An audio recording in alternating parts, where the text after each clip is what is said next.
Welcome to DeProgram. I'm Michelle Witte. I'm here with John Kiriakou and Ted Rall. Hi, guys. Hey. How's it going? Pretty good. How are you? Lots to talk about today, that's for sure. Oh, we have the Houthi PC small group chat scandal, which just keeps getting more interesting. So I guess we'll recap what everyone's heard. Michelle, your voice is in and out. Oh, I'm sorry. I don't know why that should be the case. More. That National Security Advisor Mike Waltz created a signal group with something like dozens of other members of Trump's cabinet. Oh, you can't hear me? All right, somebody else. You know, that's okay. Let me jump in. So we've got Mike Waltz, who should know better. The guy was the director not director. He was the chairman of one of the House Armed Services subcommittees. He's a 3-term congressman. He's now the National Security Advisor, which is essentially the top foreign policy and intelligence official in all of government. And he initiates a Signal chat. That's Espionage Act violation number 1. He with what is called the Principals Committee. So it includes the Vice President, the Secretary of State, the Secretary of Defense, the Director of National Intelligence, and the Director of the CIA.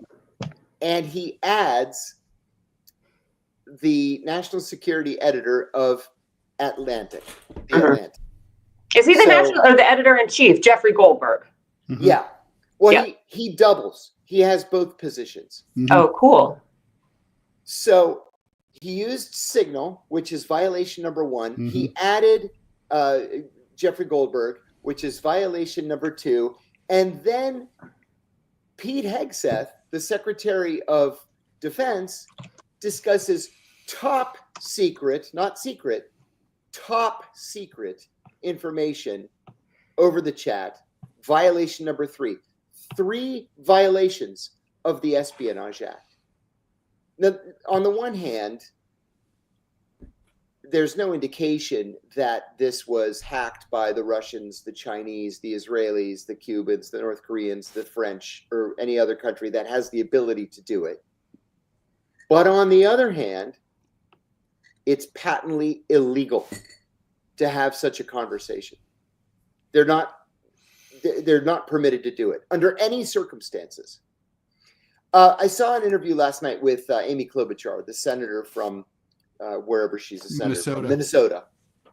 And she said that earlier in the day, Lisa Murkowski, who is the chairwoman of the Senate Subcommittee on Arctic Affairs, had a subcommittee briefing that contained classified information.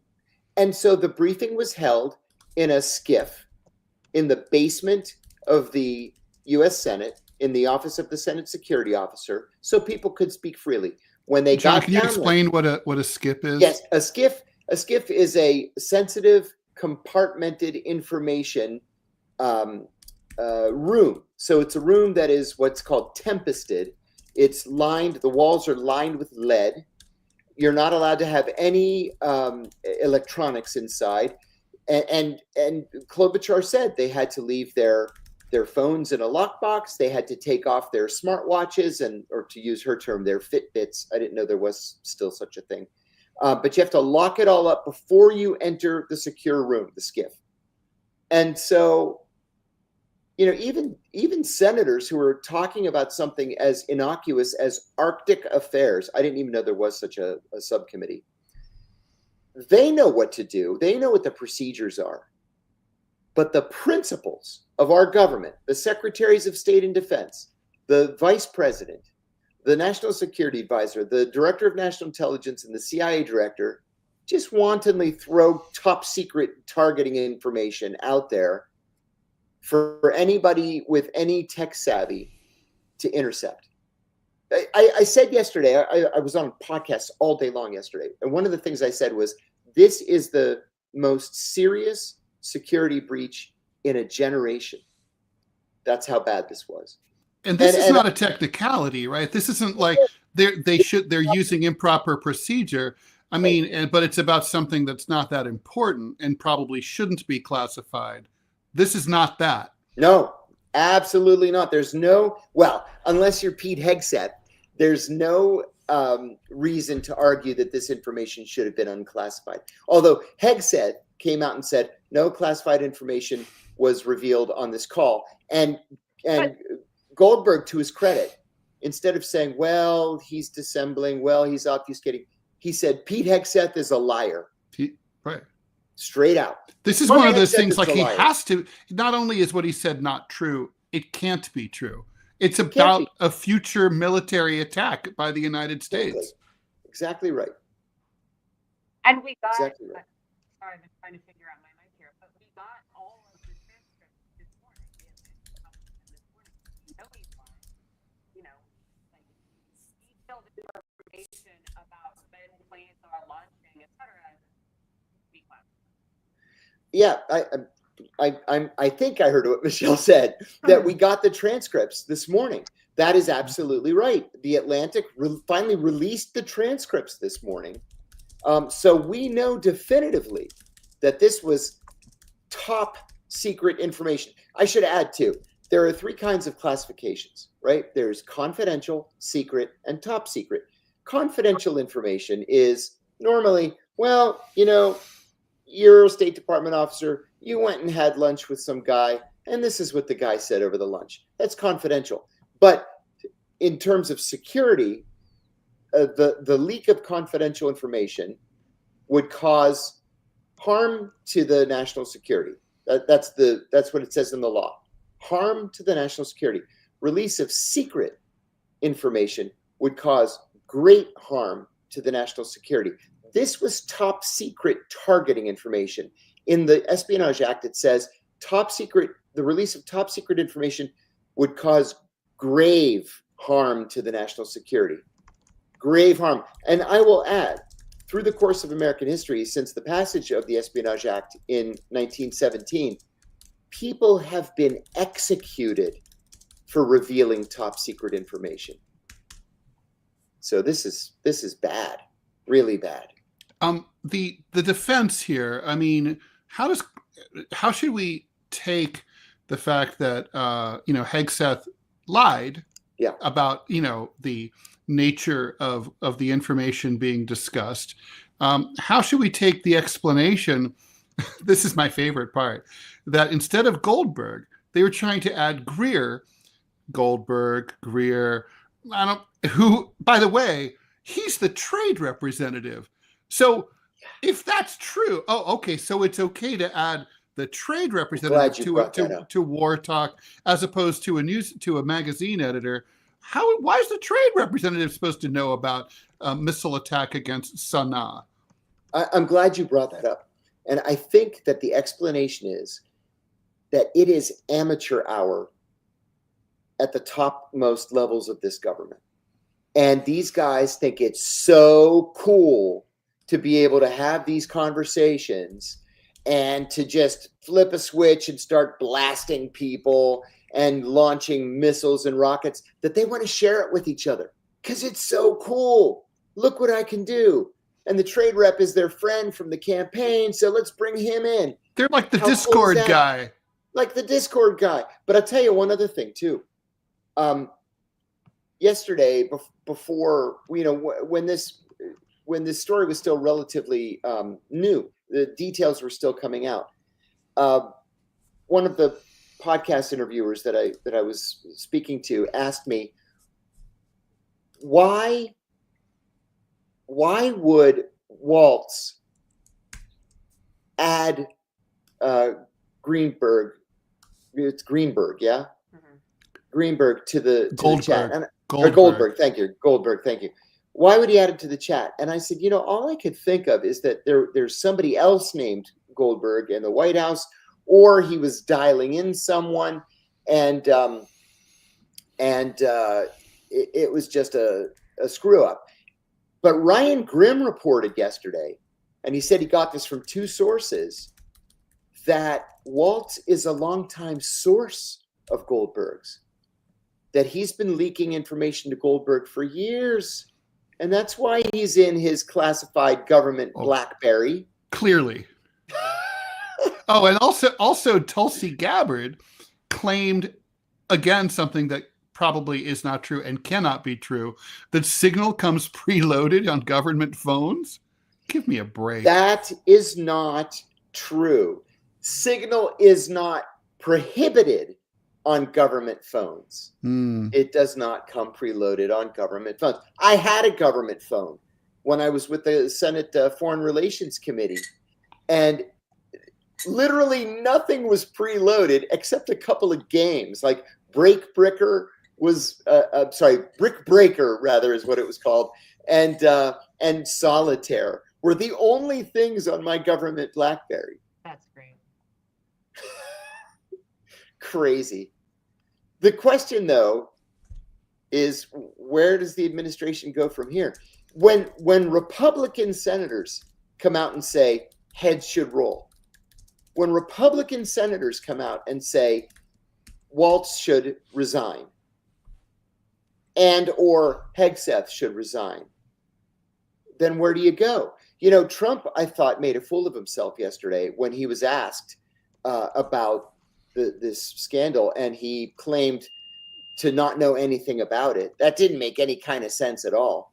And then the only thing he said was, oh, The Atlantic, it's a failed magazine and nobody reads it and it's going bankrupt. And then Hegseth today said, or maybe it was Waltz, said today that Goldberg is a discredited journalist and nobody likes him and nobody talks to him. And it's like, well, Waltz talks to him clearly. Waltz talks to him.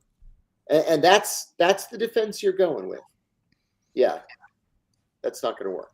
I mean, politically, it seems like Trump is missing. I think he's misreading this. If I were his advisor, I'd tell him, you should, I know his instinct, which would be mine. My first instinct would be like, don't fire anyone. That's going to show weakness. That's going to give the Democrats what they want. But I think it's the beginning of the administration.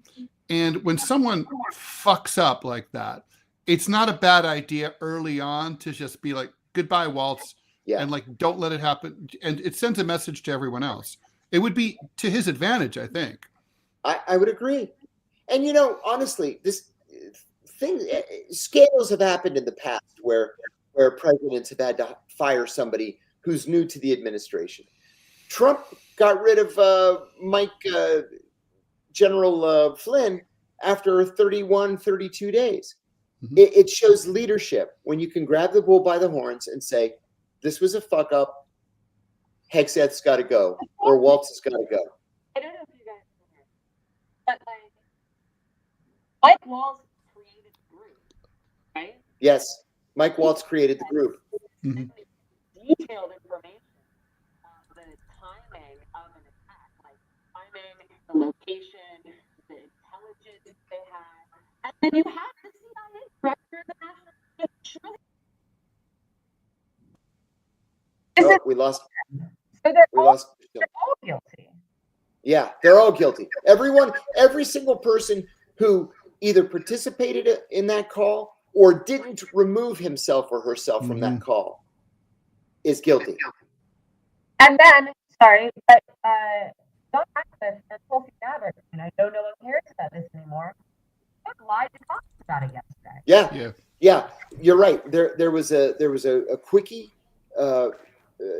meeting of the Senate Intelligence Committee, and both Tulsi Gabbard and John Ratcliffe were called to testify. And they, I'm going to use the word dissembled. They dissembled throughout. They pretended that the information wasn't classified. And then when one of the senators asked for clarification, they said, well, it wasn't classified by them.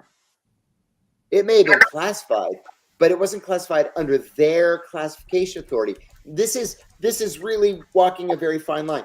The Secretary of Defense has independent classification authority.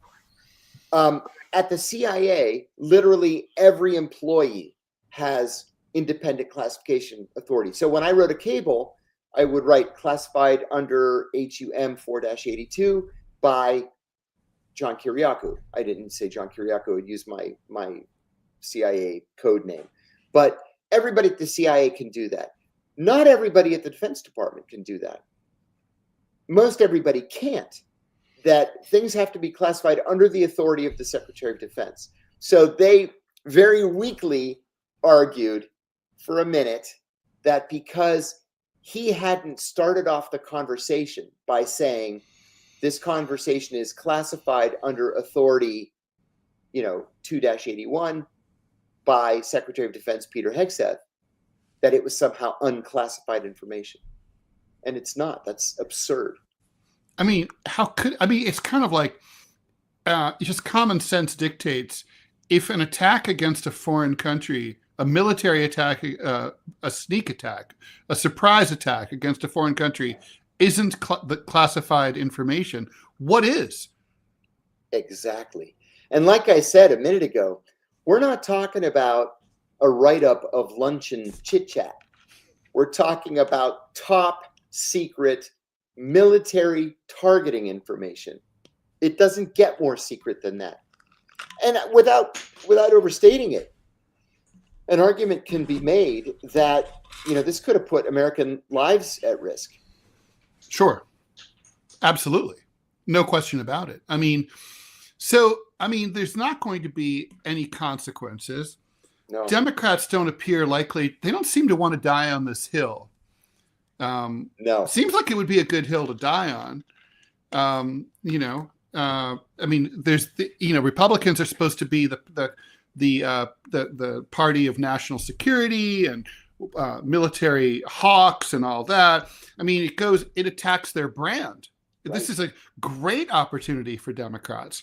And also, more broadly, it does bring up the whole question of how common are all these unofficial chats in Washington. And I don't believe for a minute, by the way, that Goldberg was, I don't know. Do you think Goldberg was really added accidentally? Or, we'll never know, I guess. We probably will never know. I would hope that he was added accidentally. And on the other hand, too, if you're going to leak this kind of information to a journalist, you don't put him on the chat so every other senior national security official can see who your secret contact is in the media. And finally, why is your best secret contact in the media at Atlantic Magazine? Why isn't he at, Fox or the Washington Times or, whatever? The Atlantic Magazine? Come on. It's very strange, right? There's that whole what was this about? And then there's the content of the chat, which, managed to, if it was possible, to stir up the Europeans even more than they were already stirred up. Yep. It's a colossal fuck up. Yeah, it is. I was thinking this is exactly the kind of thing that, for all of his flaws, Barack Obama would never have tolerated. Oh, no. Barack Obama loved charging people with espionage. He charged a lot of us with espionage. Yeah, yes, he did. And this is an absolute crystal clear violation of the Espionage Act. And I added one thing. I spoke to Don Lemon about this yesterday. My Judge Leonie Brinkema in the Eastern District of Virginia, defined espionage as it was to pertain to all of these national security cases. She said that espionage is revealing national defense information to any person not entitled to receive it. Period. That's it. My lawyer stood up and said, Your Honor, are you saying that a person can commit espionage accidentally? And she said, that is exactly what I'm saying. And so we've seen now 3 separate violations, at least, of the Espionage Act just in this chat. So I'm imagining, John, that this will be low-hanging fruit for you when I suggest that for you, of all people, this is law for thee, but not for me. Oh, my God. On the one hand, it made me sick to my stomach. It really did. It's disgusting. It is. It's disgusting. On the other hand, I'll make 2 points. We need to scrap the Espionage Act and rewrite it. And the only person who has had the guts to do that is Ilhan Omar. She has sponsored it twice, and it's died in subcommittee both times. It needs to be taken very seriously. And number 2, I need a freaking presidential pardon ASAP. Because if these guys aren't going to be prosecuted, I should never have been prosecuted. That's true. Yeah, obviously. I mean, it's just it's kind of astonishing. And then there's also the tech question of it. Hey, Signal was approved of by Snowden, famously. That was a long time ago. I don't know how he still feels about it. Yeah. And it was meant to be end-to-end encryption. All of us in journalism use it. When I went to a security conference for journalists here in Manhattan a number of years ago before the pandemic, the first thing they said is everybody in this room should download Signal and be using that to talk to sources. Okay, is Signal still end-to-end encrypted? I mean, by some accounts, Facebook is more secure. Well, I talked to Tom Drake about that very question, and he said something that shook me that I never even considered. He said that every Signal message can be intercepted before it's encrypted. It only becomes encrypted when you hit the send button, but it can be intercepted as you're typing it. And so it does nobody any good. It's just out there. Yeah, that makes sense. Yeah. Right. I mean, it's going through so many servers. It's turning, There's so many intersections. Then where do you go? You go to WhatsApp, which says it's encrypted, but everybody believes there's a backdoor and it's owned by Facebook. Right. Or you go to Viber, which the Europeans absolutely love, and which unfortunately has been purchased by the Chinese. Then there's Telegram. And there's Telegram, which the Russians love. But I don't know, is there a backdoor into Telegram? I have no idea. Mm-hmm. Who do you trust? Yeah, you have to assume. I mean, I think given that basically nothing is, everything that we've been told in the past was trustworthy, proved not to be. You should assume that it's not. Now, John, you can talk about this. I looked this up. I mean, I know you know the answer to this better than I do because I had to look it up yesterday. But there's at least 2 government networks that you're supposed to use for these kinds of communications, right? One that at different levels. I mean, I was wondering if you could talk a little. I mean, because basically it's like, okay, we know they weren't supposed to be doing this like a couple of teenagers, but like, what were they supposed to be doing instead? Yeah. So really, you're supposed to be doing this on a desktop, right? This is not supposed to be on a mobile device. It's just too risky. It's too dangerous. If you must put something on a mobile device, let me back up. The desktop, you could use a system called CyberNet.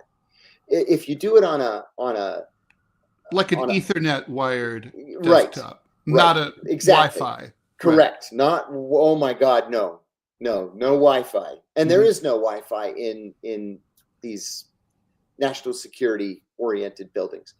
But if you've got to do something on a cell phone, well, the government still uses BlackBerries, then you have to do it with the security program that your security officer loads on the BlackBerry. You can't just arbitrarily decide, oh, I like Signal. I use Signal all the time, so I'm going to load Signal on my top secret BlackBerry and then just start contacting journalists. You can't do that. That's a violation of the Espionage Act. Providing national defense information to any person not entitled to receive it. It's kind of unfortunate that we don't have a legal precept that says that in a situation like this, a future, like the next person who is prosecuted under the Espionage Act would not be able to use as a defense the fact that that there was no prosecution, that basically the prosecution is arbitrary and capricious, that the system is picking and choosing based on political standing and status, as opposed to whether or not a crime was committed. It's not equal justice under the law. It's not equal justice under the law. That's exactly right. There was talk yesterday too that in the course of this illegal chat conversation that the name of an undercover CIA operative was mentioned. And that's a violation of the Intelligence Identities Protection Act of 1982, which is the law that I was prosecuted under. And they said, oh, well, the name was never released to the public. Well, guess what? The name that I was prosecuted over was never released to the public. So now what are we going to do about it? There is no equal protection under the law. No. How's Michelle? Yeah, Michelle. Hi, She's back. it's me. Yes. The other question that I have, we've been having some tech issues, so forgive me if you guys touched on this at all. But the other problem with using something like Signal is that it doesn't keep the kinds of records that your government is supposed to keep, right? That's a good point. FOIA proof, et cetera. And I seem to recall a bunch of members of this administration's party hammering, justifiably, members of the NIH when their communications were exposed, saying, well, we all know how to hide emails and blah, blah, blah, when they were talking about their sort of reluctance to entertain different theories about the COVID virus, right? Like there was revealed to be a lot of internal pressure not to give a lot of airtime to the possibility of a lab leak for political reasons, right? And so, they were saying you should be doing this. You're not supposed to be hiding government communications. This is supposed to be documented. It's supposed to be transparent to the American people. Donald Trump has campaigned on being more transparent, right? And, made a lot of hubbub over releasing Epstein files and JFK files, which has mostly turned out to be nothing very groundbreaking. But, this is the other reason why people use these non-government devices and non-government apps to be able to hide from the public, which is not what this administration campaigned on. Mm-hmm, mm-hmm. Well, not to mention, come on, the Hillary Clinton stuff. Yes. Exactly. I never want to hear the name Hillary Clinton again as it pertains to compromised documents. I mean, the other person whose name has come up is Jack Teixeira. Yeah. The Air Force, I don't even remember what rank he was, who's gotten prison time for, deliberately disclosing information, let's be fair, but not anything as, I would say, urgent or actionable as what Pete Hegseth was happily texting a group full of people he had clearly not checked. Or Chelsea Manning, who was trying to reveal evidence of war crimes. Yes. Yeah. And now, what about 35 years? What about Goldberg? Does he have any legal exposure? No. And that's the great thing. The Espionage Act is clear that the person receiving the information can't be prosecuted unless that person solicited the information knowing that it was classified. Mm-hmm. But he also didn't, and this is what Goldberg has been getting a lot of criticism for, he didn't reveal any of the more sensitive stuff until after the National Director of Intelligence and the CIA chief said yesterday it wasn't classified. So, okay, it's not classified. He's been getting a lot of heat from the likes of like Ken Klippenstein and Ryan Grimm and other people who say, you're a journalist, this is in the public interest, you should have published the whole thing. Why did you out yourself? Why did you decide you were going to lose all this valuable source of information? But I would think that would also be a defense. You guys said you said nothing in that exchange was classified. So I'm going to go by what the head of the CIA has told me. Yes. And I know, John, you were just explaining it wasn't mine to classify. It was Pete Hegseth to classify. Well, okay. He said the same thing. Yeah. Yes, he did. He said the same thing. A bunch of fucking nitwits, man. Really. Idiots. It's just painful to me. And what makes me the most angry about this whole situation is Donald Trump is just pretending like, no problem. Nobody's going to be investigated. Not really. No. Nobody is going to be prosecuted. There's not going to be any FBI, teams of FBI agents out there trying to do investigations. They're all going to get away with it.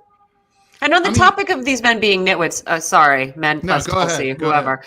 We're not even talking about the content of the discussion, which included bicep flex, fist pump, flag emojis about doing the same thing the Biden administration has been doing to the Houthis and the Obama administration before that, and acting like this is going to solve the problem. And honestly, like the level of conversation, I mean, I don't think that this was staged, right? There's been this sort of stream of conversation that's like, ooh, so it was leaked to like whatever. No. Leaked by Waltz, leaked by Vance, whatever. But if this is what they're saying to each other, like, you think to some degree politicians are, in my opinion, infuriatingly dumbing down their language to sort of appeal to a populace that they have utter contempt for. But no, it turns out they just talk about things like being good guys and bad guys, and we're the only people on this side of the hemisphere with the capability of doing what? You know, you think this is going to take out the Houthi leadership? It's a really good point. You know, I mean, the Oval Office has been audio recorded since the Truman administration, at least. That's correct. And a lot of those recordings, those transcripts, are available at the National Archives. And you know, it was very off-put. One of the aspects of the Watergate scandal that was off-putting to many Americans was to just understand how coarse Richard Nixon and the people around, some of the men around him, were. But it just seems like if you're a fly on the wall in the corridors of power, you know, it's idiocracy, right? I mean, it's just the level of dialogue has been declining steadily. And you'd like to think that secretly someone like Pete Hegseth might be well-read and well-educated and intellectual, maybe, but no. No, this is a guy with zero experience, which is why he barely got confirmed by the U.S. Senate. See, and this is another thing too. I was thinking about this last night. These Republican senators that voted to confirm Hegseth, knowing full well that he was utterly unqualified for this job, besides having a drinking problem, besides having let's call it a moral turpitude problem, they voted yes anyway. So this is on them too. They knew what they were getting. We all knew. That's part of the reason that they're not going to throw him out either. Yeah, that's right. I do have to cover for each other. I do have one question here. Hegseth has said that this attack on Sana'a and on whatever infrastructure they attacked, that this one is different from what the Biden administration was doing. And so this is going to be effective in their goal of reopening shipping for whatever reason, right? Yeah, I see you shaking your head there, John. No. What they bomb when they bomb is radar installations and what they believe are missile storage sites. That's all. That's what Biden bombed. That's what Trump is bombing. There were reports that he hit Sana'a, which would be a war crime because it's an area populated by civilians. And a World Heritage Site. A very important one, as a matter of fact. So, if anything, it's worse. Can I also ask a question about like the sensitivity of the contents? Because some of this stuff, you know, they're saying like, oh, we know whatever, target number 2, we saw him going into his girlfriend's building and now the building's flattened. So that's how we know he's dead. Does that tell us anything about what kind of intelligence we have on the Houthis at all? I'm curious, like, does that indicate that this is human intelligence? This is sort of whatever, signals intelligence. This is. Oh, no. To me, that's just drone reconnaissance footage. Okay, that's what I'm wondering. Yeah, this is that target profiling that we've read about now since the Bush administration. A military-aged male, you know, wearing perhaps a certain kind of clothes or driving a certain kind of car. We've observed their patterns by drone for a while. And it's proven time and time again to be extremely unreliable. Yeah. I mean, don't forget, in the closing days of the U.S. occupation of Afghanistan, that entire family of that U.S. employed aid worker in Afghanistan, in Kabul, that was blown up by the Biden administration. Yeah, because he was loading IEDs into the trunk of his car. Oh, no, wait a minute. He was loading cases of water into the trunk of his car. That was so sad. Sad. So we have the National Security Director, the National Security Advisor and the Defense Secretary demonstrating themselves to be morons in the course of doing just the same kind of pointless expenditure, pointless loss of life, in a country that's been bombed steadily for what, like 15 years now, to achieve absolutely nothing. I mean, we'll see if those shipping lanes are blown wide open by this effort, but it's made those two look like idiots. But it also, I mean it when I say it makes the rest of them look shady. I mean, maybe, of course, it's naive to expect members of the government to say, hey guys, this is not where we should be having this conversation, but shouldn't we? You know what I mean? Is it too much to expect that? I mean, I know everybody in every job, you get into the job and you learn all the little ways that people cut corners. And I'm sure government and intelligence is no different. But really, you're just texting each other exact times and locations for bombing runs. And also, of course, I do, as mentioned, Steve Witkoff being in Russia at the time when he was added. Yeah, he was actually in a meeting with Putin when the texts were pinging on his phone. Wow. Okay, and also I have heard people talking about, if you're traveling with your phone, there are ways to get into a phone. Like, it doesn't have to be that the app is compromised if your phone is compromised, which can be done under some circumstances by just being in proximity to some kind of machine. Exactly. I don't understand, but I believe that it exists. So yeah, that technology so maybe you shouldn't. For 25 years. Yes. 25 years that tech has been around. This is great. That's why I said this is the biggest national security screw up in a generation. And to achieve nothing. Right? Because the Houthis are going to die. I mean, I believe it. They haven't been forced to back off until now. They've said when they have a durable ceasefire, that is when they will stop their attempt to blockade, the successful attempt to blockade shipping. So yeah, just same old, except in a more sort of hapless fashion. Yeah, that's right. Love it. This feels like Trump 1.0. It's the good old days.